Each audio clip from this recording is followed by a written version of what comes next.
Next కుడిపక్క ఈ విధంగా తిప్పుకొని ఇలా రబ్ చేసుకోవాలి. పైన అయిపోయిందా? నెక్స్ట్ కింద అదే విధంగా సర్కిల్ రూపంలో ఎడమ పక్కన ఇలా తిప్పుకోవాలి. ఓకేనా? నెక్స్ట్ కుడి పక్కన చూడండి అదే విధంగా ఇలా రబ్ చేసుకోవాలి. ఓకేనా? పైన అయిపోయింది కాబట్టి లోపల ఎడమ పక్కన ఇలా తిప్పుకోవాలి. ఓకేనా? నెక్స్ట్ కుడి పక్క కూడా లోపల చిగులు ఉంటాయి కదా, చిగులు లోపల ఇలా రబ్ చేసుకోవాలి. నెక్స్ట్ పైన వస్తే అదే విధంగా ఇట్లా రబ్ చేసుకోవాలి. ఎడమ పక్క అయిపోతే కుడి పక్క వస్తేమో ఇట్లా రబ్ చేసుకొని నోట్లో వాటర్ వేసుకొని పుక్కలించి ఉంచేయాలి. దానివల్ల పళ్ళులో దుర్గకుండా ఇదంతా వచ్చేస్తుంది. పుక్కలించి వాటర్ ఉంచేయాలి కింద.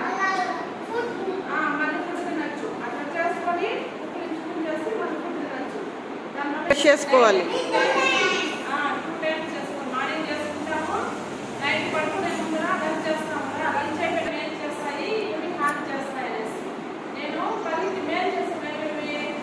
అరటి పండు,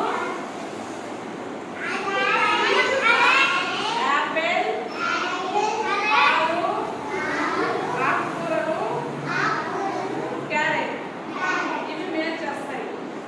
ఇవి హాని చేస్తాయి, పల్లికి పాడు చేస్తాయి. అంటే ice cream, cool drinks, lollipop, chocolate ఇవి హాని చేస్తాయి. ఇప్పుడు నేను మేలు చేసేది ఏంటంటే థమ్స్ అప్ అని చెప్పాలి. ఓకేనా? అరటిపళ్ళు థమ్స్ అప్ మేలు వస్తుంది కదా పల్లెకి. ఐస్ క్రీమ్ థమ్స్ డౌన్ మేలు వస్తుంది. Ice cream thumbs down. Apple cool drinks chocolate. ట్యాబ్కి చేతులు తట్టుకొని హ్యాండ్ వాష్ ఎన్ని స్టెప్స్? 7 స్టెప్స్. అది ఎట్లా అంటే సోప్ ట్యాబ్కి చేతులు తట్టుకొని సోప్ కానీ సోప్ ఇంటికి తీసుకొని ఫస్ట్ స్టెప్. ఓకేనా? ఇది సెకండ్ స్టెప్. ఇది సేమ్ పాయింట్. ఓకేనా? థర్డ్ పాయింట్ వచ్చేసి 2 హ్యాండ్స్ క్లోజ్ చేసుకొని వేల మధ్య భాగంలో ఇలా రబ్ చేసుకోవాలి. ఇది ఎన్నో point? Third point. Fourth point వచ్చేసి అరిచేతిలో ఇలా రబ్ చేసుకోవాలి సర్కిల్ రూపంలో. ఇది ఎన్నో పాయింట్?